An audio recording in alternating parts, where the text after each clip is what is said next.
우리가 이제 지난 시간에 하나님 마음 알기에 대해서 1강에서 했던 2강 창조인데요. 여기서 이제 이 창조에서 여러분이 고민해야 되는 게 뭐냐면 첫 번째, 여러분 창조는요.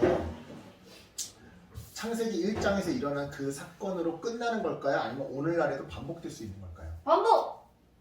반복이라고. 그러니까 이런 것들을 생각을 해봐야 돼. 사이클? 아마 은진이가 교회 생활을 오래 안 했기 때문에 바로 반복이라고 대답할 수 있어요. 아마 교회 생활을 오래 한 애들은 그게 또 일어날 수 있어? 아마 이럴 거야. 왜냐하면 교리적으로 창조를 굉장히 하나님의 천지 창조를 교리적으로 엄격하게 배워왔었기 때문에 아마 그게 다시 반복된다고 이런 의구심을 들 수도 있어. 그죠? 과연 반복될 수 있을까? 그리고 두 번째, 과연 하나님만 창조할 수 있을까? 인간은 창조할 수 없을까? 그리고 세 번째, 마지막 세 번째. 창세기 1장에서 말하는 창조는 무에서 유로의 창조일까? 아니면 유에서 유로의 창조일까? 왜냐면 창세기 유에서 유. 이것도 정말 교회 생활 오래 안 했기 때문에 나올 수 있는 거야. 교회 생활 오래 했던 애들은 다 무에서 유라고 대답할 거야. 그렇지? 그런데 우리가 곰곰이 고민해봐야 할 게 뭐냐면 근데 창조 의미 자체가 무에서 유 아니야? 그러니까 그게 우리가 솔직히 결론부터 얘기하면 교리적으로 세뇌된 학습이야. 아 진짜요? 아니 그 창조의 의미가 무에서 유 아니야? 용례가 꼭 그렇지가 않아. 그래. 그 단어가 꼭 무에서 무를 창조했을 때만 쓰이지 않아. 근데 이게 굉장히 중요해. 크리에이션. 왜냐면 아까 전에 두 번째 질문이 뭐였냐면 창조는 하나님만 할 수 있을까? 사람은 할 수 없는 걸까? 라고 했잖아. 만약 창조가 무에서 유다 딱 요거 하나밖에 없다라고 한다면 창조는 하나님만 할 수 있는 일이지. 하지만 창조가 유에서 유를 창조한다라고 하는 거라면 사람도 충분히 할 수 있는 일이겠지. 근데 여기서 굉장히 중요하게 우리가 고민해봐야 될 것은 뭐냐면 창세기 1장 1절에 태초에 하나님이 천지를 창조하시니라. 2절에 땅이 혼돈하고 공허하다고 했어. 그러니까 뭔가 있는 상태인 거잖아. 그렇지. 혼돈하고 공허하고 하나님의 영은 수면 위를 운행하시더라. 혼돈과 공허라는 게 있다라는 거네. 특히 공허라는 거는 formless라고 형태가 없다는 얘기거든. 그러니까 뭐가 있긴 있는데 형태가 없다라는 거네. 더군다나 수면 위에 운행하신다. 수면이 있다라는 거네. 어라? 이거 하나님의 창조는 무에서 유래네. 그럼 뭐 혼돈과 플러스 formless는 뭐지? 형태가 없다는 건 뭐지? 수면은 뭐지? 이런 질문들이 터져나와야 돼. 여러분들에게서. 이 세 가지를 여러분의 마음속에 의구심을 가지고 갔으면 좋겠어요. 자, 아무래도 가장 중요한 구절은 창세기 1장 1절부터 2절이겠죠. 태초에 하나님이 천지를 창조하시니라 땅이 혼돈하고 땅이 있었다는 얘기잖아. 공허하며 영어로 formless. 그러니까 있긴 있어. 형태가 없는 것뿐이야. 질서가 없는 것뿐이야. 그지? 그 감이 깊음 위에 있고 하나님의 영은 수면 위에 운행하느라. 수면이라는 단어야. 그죠? 자, 보겠습니다. 그러면 이제 들어가 볼게요. 전통적인 기독교 세계관의 축이 있습니다. 기독교 세계관. 기독교인들이 이 세상을, 이 역사를 과거에서부터 미래까지의 모든 역사와 이 세상을 이해할 때 바라보는 세 가지 안경, 세 가지 큰 틀이 있다는 얘기야. 그게 뭐냐? 첫 번째, 창조예요. 그리고 두 번째, 타락이고 세 번째, 구속이에요. 그러니까 기독교인들은 크게 이 세 가지 틀로 역사를 이해한다 이거야. 하나님이 천지를, 온 세상을, 모든 민족을, 모든 세상을 창조하셨지. 근데 인간이 타락을 했지. 그래서 예수님이 오셔서 인간을 구원하시고 구원의 길로 인도해 주셨지. 기독교인들은 이 세 가지 틀로 역사를 이해한다 이 말이에요. 자, 볼게요. 이 가운데 오늘은 창조에 대해서 살펴볼 거예요. 그러니까 앞으로 창조에 대해서 살펴보고 그리고 다음 시간에는 타락에 대해서 살펴볼 거고 그 다음에는 구속에 대해서 살펴볼 거예요. 우리가 놓치고 있는 것은 뭔지 이런 것들. 자, 오늘 창조에 대해서 살펴볼 건데요. 첫 번째, 창조는 선하다라는 걸 여러분이 명심해야 돼요. 창조는 선하다. 몸을 포함해서 모든 물질 세계는 본래 선하다라는 거예요. 자, 제가 묻겠습니다. 담배 선해요, 악해요? 악하다. 선해요. 예? 동의보감에 보면 담뱃잎을 소화불량인 사람한테 담뱃잎을 우려서 먹였다라는 예? 기록이 나와 있습니다. 진짜요? 여러분 대마 아 그럼 피는 거 말고 먹으면 건강에 좋나? 그러니까 그럼 이렇게 물어볼게. 소금 좋아요 안 좋아요? 좋아요. 많이 먹어봐 고혈압 걸리는데 좋아. 신장이 망가지는데 적당히 먹으면 되죠. 설탕 좋아요 안 좋아요? 좋아요. 좋아요? 나 같은 사람 먹으면 독약인데? 적당히 먹으면 좋아요. 결국에는 모든 건 적당히 하면은 좋다. 그럼 적당이라는 표현보다 는 이런 표현을 쓰고 싶어. 어떤 의도로 어떤 목적으로 사용하느냐. 자 이렇게 물어볼게. 성이 나쁜 거야 좋은 거야? 좋은 거. 성생활 성. 성. 애를 낳아야 되는 좋은 거지 나쁜 아니 거. 단순히 성이라는 게 애를 낳기 위한 수단으로만 존재하는 건 아니야. 성은 즐거움이야. 근데 문제는 그 성을 나쁘게 예를 들어 뭐 간음을 한다거나 간통을 한다거나 혼외정사를 한다거나 이렇게 나쁘게 쓰는 게 잘못된 거지 성 자체가 잘못된 게 아니야. 담뱃잎 자체가 잘못된 게 아니야. 그거를 말아서 피우는 행위가 잘못된 거지. 그러니까요 여러분 이게 이 한 줄이지만 여기에 담겨져 있는 의미는 굉장히 깊어요. 네. 술이 나쁜 게 아니에요. 여러분 술의 역사를 살펴보면 옛날 메소포타미아 지역에서는 우리가 이제 일용직이라고 하지 흔히 쿠팡 이런 데 나가면 일용직 건설현장 흔히 노가다라고 하는 네. 그죠? 그러면 일용직이 뭐야? 그날 일하면 그날 일한 일당에 대해서 바로 받는 게 일용직이잖아. 네. 메소포타미아 지역 같은 경우 옛날에 메소포타미아 문명이 발원할 때 그 지역 같은 경우에는 하루 일당을 맥주로 받았습니다. 와. 우와. 기록에 남아있어요. 물론 그때의 맥주는 오늘날 우리가 먹는 맥주랑은 좀 달라요. 죽에 좀 가까워요. 껄쭉 있잖아. 있는. 근데 어쨌든 맥주로 일당을 받았어요. 그날 식량. 그치 식량인 거야 일종의. 맥주가 식량이었던 거야. 그럼 다시 묻자. 술이 그 자체로 악한 거야? 아니. 아니야. 문제는 과음을 하고 그 술을 먹고 운전대를 잡는다거나 술을 먹고 사람을 때린다거나 하는 사람들의 잘못된 술 문화가 잘못된 거지 술 자체가 악하다고 보기는 어렵다 이 말이야. 이해하시겠어요? 네. 이게 굉장히 중요합니다. 몸을 포함해 모든 물질 세계는 본래 선해요. 하나님이 악한 거를 창조하셨을까? 선하신 하나님이 이런 생각을 해봐야 된다 이 말이에요. 성과 속을 나누는 이원론과 다르다라는 거예요. 창조는 선해요. 창조에서 어떤 영혼의 세계는 선하고 물질 세계는 악하다? 이런 이원론이 아니다 이 말이에요. 모든 창조는 영혼이 됐든 육체가 됐든 정신이 됐든 물질이 됐든 다 선하다 이 말이에요. 특별히 창세기 1장에는 하나님이 창조하시고 보시기에 좋았더라는 말이 7번 반복됩니다. 그 중에서 이 좋았더라는요 히브리어 토브를 우리말로 번역한 건데요. 토브의 원래 뜻은요 선하대요. 하나님이 보시기에 선했더라. 하나님이 천지를 창조하시고 보시기에 선했더라. 하나님이 정수를 창조하시고 선했더라. 하나님이 수인을 창조하시고 선했더라. 자 그럼 이제 되게 가슴 아픈 질문들이 나오죠. 하나님이 흉악한 죄인을 창조하시고도 선했더라. 날 때부터 죄는 없다 이 말이야. 모든 탄생은 다 선해. 모든 생명은. 그 생명이 자라가면서 어떤 환경 속에서 어떤 교육을 받고 어떤 선택을 하느냐에 따라서 악해지는 거지. 애기들. 태어나면서 악한 아이가 어디 있어. 그런데 이제 모르는 거죠. 그치. 모를 수 있지. 악이라는 걸 모르는 거. 근데 이게 엄청 복잡한 거야.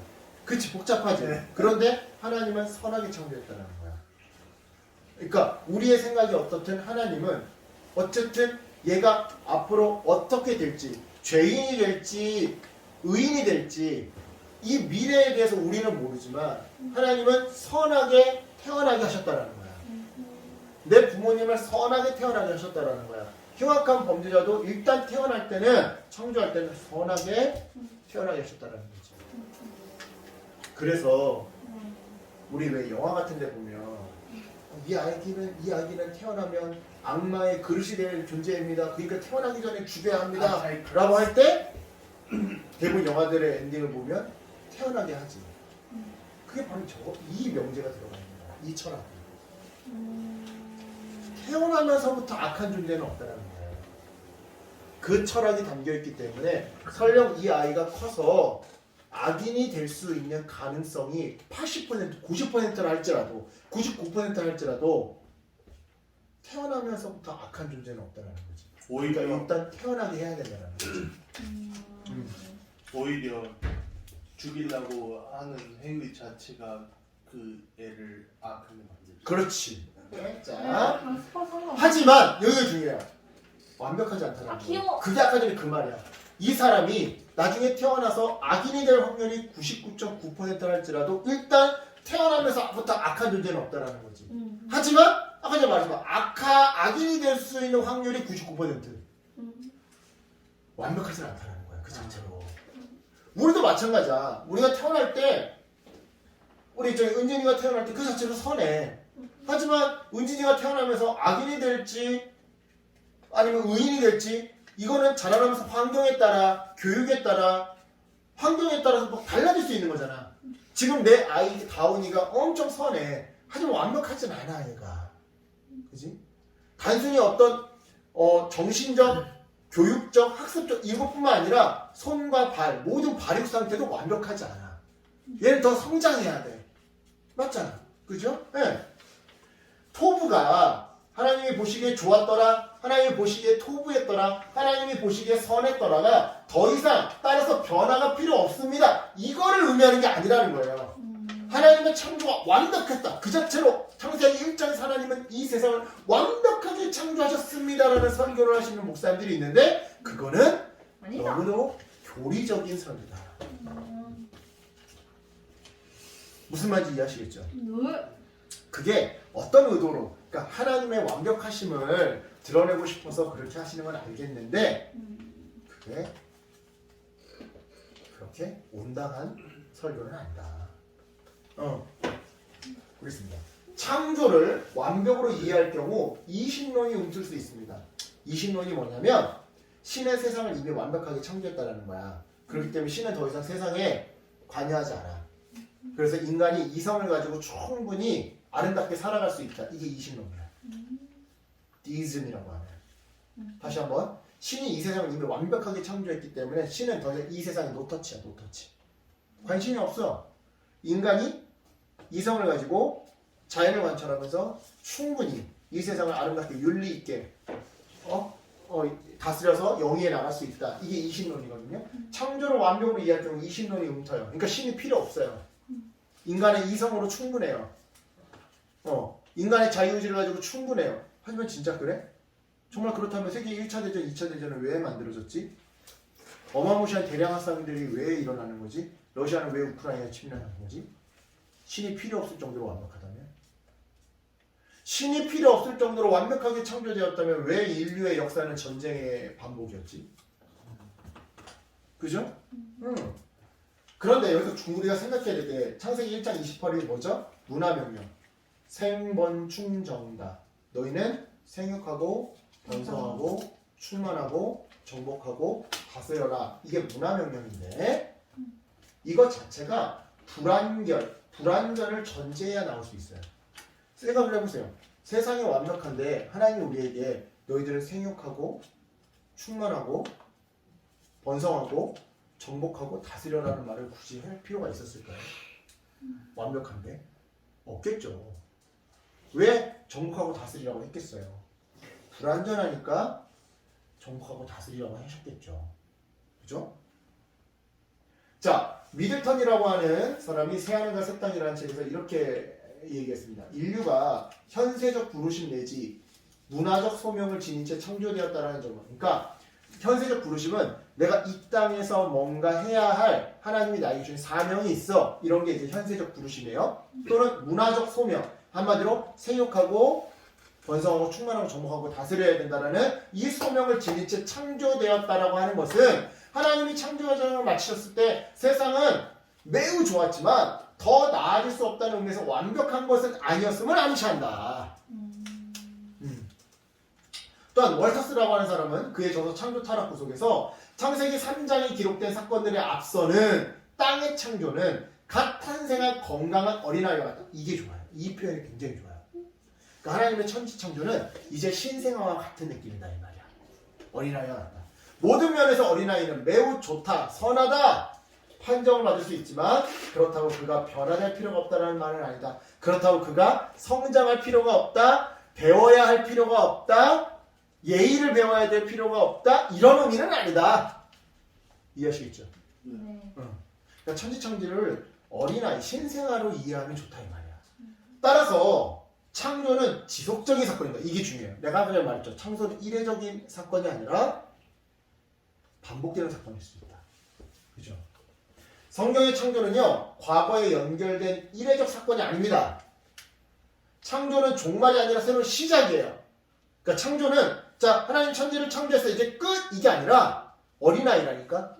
그 어린아이를 계속해서 먹이고, 입히고, 기저귀 갈아주고, 젖병 물려주고, 뭐, 때가 되면, 뭐, 씻겨주고, 때가 되면 학교 보내고, 때가 되면 대학 보내고, 때가 되면 결혼시키고, 이런 것들이 계속 이어져야 된다, 이 말이에요. 창조는 계속됩니다. 예를 들어, 새로운 화산 폭발로 새로운 성을 만들었다고 해보자. 창조가 반복된 거죠. 그죠? 새로운 문화, 새로운 음식, K컬처라고 해서 새로운 음식이 만들어졌다고 해봅시다. 이것도 창조라는 이 말이야. 그러니까 우리는 창조를 너무 하나님의 천지 창조라고 하는 거시적 관점에서만 바라보다 보니까 정말 소소한 것들을 놓치고 있어. 나아가 인간은 창조에 참여해야 된다는 거예요.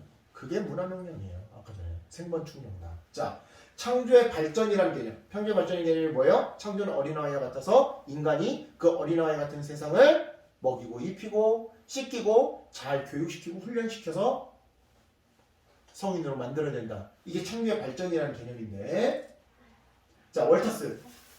창조 세계란 한번 만들어진 다음에 고스란히 그냥 존재하는 것이 아니다. 창조는 성장하고 개발되며 이 성장과 개발은 하나님이 만드신 것들 속에 함축된 발전 가능성을 실현하는 인간을 통해 이루어진다. 자, 여기를 내가 해석해 볼게요. 좀 문장이 어렵죠? 이 성장과 개발은, 그러니까 이 세상을, 어린아이 같은 세상을 성장시키는 것은 하나님이 만드신 것들 속에 함축된 발전 가능성을 실현하는, 하나님이 만드신 모든 것들은 발전 가능성이 있어. 예를 들어 수박에는 화채로 발전할 수 있는 가능성이 있어. 나무에는 이게 악기로도 침대로도 가구로도 젓가락으로도 숟가락으로도 발전할 수 있는 가능성이 있어. 하나의 회로 안에는 이 회로가 뭐 자동차에도 들어가고 컴퓨터에도 들어가고 신디사이저 음악 악기에도 전자 악기에도 들어갈 수 있는 발전 가능성이 있어. 그 가능성을 실현하는 존재가 누구야? 인간이야. 그 인간을 통해 세상은 어린아이에서 어느 정도 성장해 간다는 거예요. 그러니까 여러분한테는 어떤 능력이 있는 거예요? 어떤 뭔가 물질이 있을 때 이 물질 안에 내재되어 있는 발전 가능성을 캐치하고 그것을 실제로 발전시킬 수 있는 능력이 여러분한테 있는 거예요. 커피콩을 보고서는 야 이건 커피콩이네 하고 끝나는 게 아니라 이거는 볶아서 고압에 내려 먹으면 아메리카노가 되네. 여기에 우유를 섞어 먹으니까 또 맛있네. 여기에 모카를 또 넣으니까 엄청 달달하니 맛있네. 이런 가능성, 그 가능성을 개발하는 능력이 여러분 안에 있다는 거예요. 불완결한 창조 세계가 성장하는 것은 인간을 통해 이루어진다. 그게 여러분의 소명이에요. 그러니까 어렵게 지금 이야기하고 있는데 쉽게 얘기해 볼게요. 이 세상을 더 아름답게 하는 거. 이거 좀 여담인데 내가 내 아내랑 근데 아이를 이제 하나님의 은혜로 결혼 9년 만에 갖게 됐어. 우여곡절 가졌지. 근데 아이를 갖고 나서부터 그런 생각이 드는 거야. 내가 이 세상을 위해 할 수 있는 가장 확실하고 분명한 선한 일이 뭘까? 후손을 낳기가 밖에 없다고. 내가 막 청년 때 내가 하나님을 위해서 뭔가를 해야지, 이 세상을 하나님 나라로 변화시키기 위해서 뭔가를 해야지. 근데 지금 와서 보면 그냥 작은 교회 목사고 내가 하고 있는 게 뭐 큰 영향력이 있는 게 아니고 내가 막 이효리처럼 막 정말 막 그 동물들을 위해서 뭔가 큰 일을 하는 것도 아니고 내가 수의사가 돼서 아픈 동물들을 고쳐주는 것도 아니고 의사가 돼서 막 국경 없는 의사에 뭐 그런 의사가 돼가지고 막 이런 것도 아닌 거야. 그러니까 내 나라고 하는 사람이 막 청년 때는 하나님 나라를 이 땅 가운데 만들기 위해서 뭔가를 하겠습니다. 막 이러고 기도하고 헌신했는데 지금 내 삶은 너무 작은 거지. 보잘것없는 거지. 이런 내가 과연 이 세상을 보다 아름답게 할 수 있는 일이 뭐가 있을까? 가장 분명하고 확실한 거 훌륭한 아이를 남기는 거. 선한 아이를 남기는 거. 하나의 생명을 태어나게 해서 그 아이를 바르고 아름답게 훌륭한 한 명의 사회인으로 길러내는 거야말로 어떻게 보면 가장 분명한 하나님 나라를 위해 내가 할 수 있는 일이다. 그러니까 여러분에게는 내가 이 말을 꺼낸 이유가 뭐냐면 여러분에게 소명이 있어요. 수인이는 지금 음악을 통해서 그 일들을 이루고 있죠. 예를 들어 좀 저소득층 아이들이나 좀 형편이 넉넉하지 않은 교회나 이런 것들을 돕고 있는 일들을 하고 있어요. 그 내가 눈에 얘기해요. 너의 전공을 가지고 이 세상을 보다 아름답게 어떻게 할 것이냐. 너의 전공을 가지고 이 세상을 보다 아름답게 어떻게 할 것이냐. 음악을 가지고 나중에 그리고 우리 이제 애견 카페 큰 사장님 체인점 사장님이 되실 거거든. 우리 은진이는 용인의 분점 여러 개 낼 거야. 내가 기대하고 있어. 그걸로 이제 그런 이제 뭐라고 해야 되나 유기동물들을 어떻게 할지, 그지? 여러분의 소명이에요. 그런 사명이에요. 저의 사명은 뭐예요? 이런 것들 자꾸 여러분들 청년들한테 이런 거 생각 안 하고 그저 취업을 위해서 그저 내 집 장만을 위해서 경주마처럼 달려가는 아이들한테 야 너희들의 소명은 그게 아니야라고 얘기해 주는 게 이게 내 소명이에요. 그죠? 자, 인간은 창조 세계의 단순한 관리자가 아니라 새 창조의 매개자입니다. 그러니까 하나님과 함께 공동으로 창조하는, 공동으로 뭔가 음식을 창조, 공동으로 뭔가의 플랫폼을 창조, 공동으로 뭔가 아이를 낳고 뭐 이런 공동 창조자라는 거예요. 단순한 관리자가 아니라. 태초에 만드신 것뿐만 아니라 인간이 만든 문화와 과학도 하나님의 창조인 거예요. 하나님이 나를 통해서 인간을 통해 하신 창조예요. 나는 거기에 매개자가 되는 거예요. 공동 창조자가 되는 거예요. 은진이가 작곡을 했어요. 그럼 하나님이 은진이를 통해 하신 거예요. 은진이는 그 곡을 쓰는데 공동 창조자 매개자가 된 거예요. 따라서 문화와 과학을 창조하고 누리되 선하게 창조하고 누려야 한다는 거예요. 다이너마이트를 만들었어요. 선하게 사용해야 되는데 이거를 사람 죽인 데 써서는 안 된다는 거예요. 줄기세포 기술을 개발했어요. 그럼 이걸 선하게 써야지. 나 말고 또 다른 생명을 만들어 놓고 내가 장기가 고장나면 그냥 그 나의 복제인간의 장기 싹 꺼내가지고 하고 그 걔는 죽여버리려고 이렇게 쓰면 안 된다는 거예요. 어차피 요건 없잖아. 요건 있지 왜 없겠어. 그러니까 다시 얘기합니다. 문화와 과학을 창조하고 누리세요. 기독교인들 중에 과학에 대한 알레르기 반응을 일으키는 사람들이 있어. 창세기 1장 때문에 그래. 창세기 1장이 과학이냐 팩트냐 아니면 신화냐 이것 때문에 지금 계속해서 과학에 대해서 터부시 여기는 건데 내가 그 과학을 터부시하는 여기는 기독교인들이 딱 두 가지 얘기하고 싶어. 첫 번째, 내비게이션 보지 마세요. 그럴 거면. 내비게이션이야말로 최첨단 과학의 집합체인데 내비게이션에 들어가는 장방정식이라고 하는 방정식은 애시당초 지구의 역사를 몇 억 년으로 해놓지 않고서는 전제 자체가 그렇게 되지 않고서는 나올 수 없는 공식이었는데 내비게이션을 쓰면서 자꾸 창세기랑 과학이랑 싸우려고. 그리고 두 번째, 그런 분들 또 하고 싶은 거 있어. MRI 촬영하지 마세요. 그것도 과학의 총집합인데?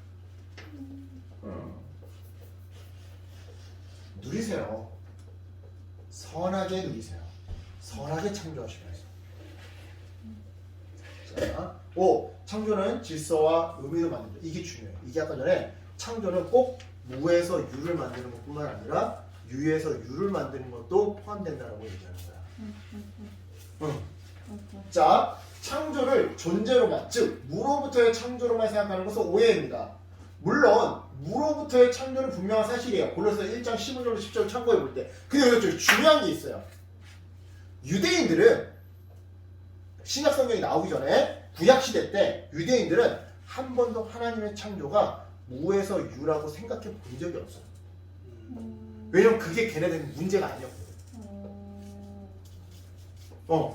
이게 문제가 되는 건 신약 시대야. 그리스 헬라 철학, 정확히는 그리스 신화. 그리스 신화를 보면 데미우르고스라고 하는 신이 세상에 있는 물질들을 가지고 세상을 창조해. 그러니까 유에서 유를 창조해. 근데 이 데미우르고스를 그리스 철학, 그리스 신화의 쩌들은 영지주의지. 영지주의자들이 이제 아마 그리스 철학과 그리스 신화에 굉장히 물든 애들인데 그리스 철학과 그리스 신화에 물들은 이 영지주의가 데미우르고스를 구약의 하나님으로 이해를 하기 시작하는 거야. 얇다고. 그러니까 이거 아니잖아. 데미우르고스와 구약의 하나님은 엄연히 다른 존재거든. 그러니까 영지주의는 이단이잖아. 그러니까 영지주의 쪽에서 자꾸 데미우르고스가 하나님이라고 주장을 하는 거지. 데미우르고스 생긴 것도 특이하게. 진짜로 영지주의자들은 그래서 구약의 하나님은 하등한 하나님, 신약의 예수님은 월등한 하나님이라고 주장을 했었거든. 왜냐하면 영지주의자들이 이원론자야. 육신은 악한 거고 영혼은 좋은 거야. 그러니까 이 영지주의자들은 크게 두 가지로 나뉘어. 뭐냐면 금욕주의 아니면 쾌락주의. 금욕주의로 가는 거는 육신은 비로한 거야. 그러니까 이 육신을 막 학대해야 돼. 반대로 쾌락주의는 육신은 아무것도 아니야. 그냥 이 여자 저 여자 이 남자 저 남자 뒹굴러도 돼. 내 영혼만 깨끗하면 된다. 이거야. 무슨 말인지 알겠죠? 그러니까 이 영지주의자들이 기독교 이단인데 이 영지주의자들은 한마디로 그리스 신화와 기독교를 짬뽕시켰단 말이야. 그러니까 그리스 신화에 나오는 데미우르고스를 마치 하나님이라고 오해를 하는 거야. 그러니까 이 기독교 측에서는 이 이단 영지주의의 이 사상을 배격해야 되잖아. 그러면서 나온 게 구약의 하나님은 무에서 유를 창조했다를 주장하기 시작한 거야. 그러니까 무에서 유를 창조했다는 거는 신약 시대의 이슈였지. 구약 시대 때는 이거 가지고 토를 달아보거나 의구심을 가져본 사람들이 아예 없었던 거야. 왜냐면 그때는 과학이 그렇게 발달한 시대가 아니었거든. 비행기를 타고 구름을 뚫고 올라가 본 적이 없어. 비가 어떻게 내리는지 구름에서 어떻게 비가 만들어지고 어는점, 결빙점 이런 걸 모르던 시대란 말이야. 그냥 창조된 거야. 무슨 말인지 이해하시겠죠? 네. 그래서 다시 얘기하지만 구약 창세기 1장에 나오는 이 창조를요 무조건 무로부터의 창조로 이해하면 안 됩니다. 무로부터의 창조라고 하는 개념은 신약교회에서 나온 개념이에요. 골로새서에 기록되어 있듯이 창세기 1장에 쓰인 바라, 네가 얘기했던 아까 전에 창조하다 바라, 히브리어로 바라거든. 이 바라는 구약에서 50번 사용되는데 주어는 모두 하나님이에요. 하지만 없던 것을 있게 하는 것뿐만 아니라 이미 존재하는 어떤 것의 질서를, 이름을, 역할을, 기능을 부여할 때도 사용됩니다. 그렇구나. 그러니까요 고대 근동에서 존재는요 이름이 있고 기능이 있어야 존재하는 거예요. 제가 전에 한번 얘기했었죠. 우리 집에 이사를 갔어. 방이 3개야. 방 하나를 그러지 마. 발사. 자, 수인이한테 발사. 자, 방이 하나가 있어. 내가 여기를 서재로 꾸밀 거야. 서재로 꾸밀 건데 책을 그냥 쌓아놨어. 그럼 우리 집에 서재가 있는 거야, 없는 거야? 없는 거야. 왜냐면 그 방에 들어가도 책이 막 발에 밟힌다니까? 여기 앉아서 책을 볼 수 있겠어? 서재가 없어. 서재로서 기능을 못 한다고. 서재로서 기능을 하려면 첫 번째 어떻게 해야 돼? 책이 질서 정연하게 정리가 돼야 되겠지. 그리고 문 앞에 서재라는 명패가 붙어야 되겠지. 그러고서는 그 역할과 기능을 제대로 수행해야지 우리 집에 서재가 있는 거지. 생각을 해봐. 세탁기가 있는데 세탁기가 고장났어. 그럼 우리 집에 세탁기 있는 거야? 없는 거잖아. 우리 집에 TV가 있는데 막 30년 된 거여서 나오지도 않아. 볼토꿈이야. 우리 집 TV 있어? 없는 거잖아. 무슨 말씀인지 이해하시겠어요? 고대 근동 사람한테는 나라고 하는 존재가 화학적으로 유기물로 있거든? 근데 너 이름 뭐야? 이름 없는데 그럼 걔는 존재하는 게 아니야. 너 하는 일이 뭐야? 하는 일이 없는데 그럼 존재하는 게 아니라고. 고대 근동 사람들한테는 이름이 있고 역할이 있고 기능이 있어야 돼. 구약성경 1장에 나와 있는 바라는요 무에서 유를 창조했기 쓰였지만 특별히 어디에 많이 쓰였느냐? 이미 있는데 이름이 없어. 걔네들한테 이름을 주고 이미 있는데 혼돈하고 공허해. 창세기 1장 2절이지. 이미 있는데 혼돈하고 공허해. 그러니까 질서가 없어. 폼리스야. 질서가 없는데 질서를 부여해. 그리고 이름을 지어주고 역할과 기능을 줘. 그럴 때 알았어. 여러분 창세기 1장은요. 하나님이 이름을 지어주시고 역할과 기능을 주시는 이야기예요. 내가 이것까지 세세하게 성경을 읽으면 너무 시간이 오래 걸려서 이건 넘어갈 텐데 무슨 말씀인지 이해하시겠어요? 네.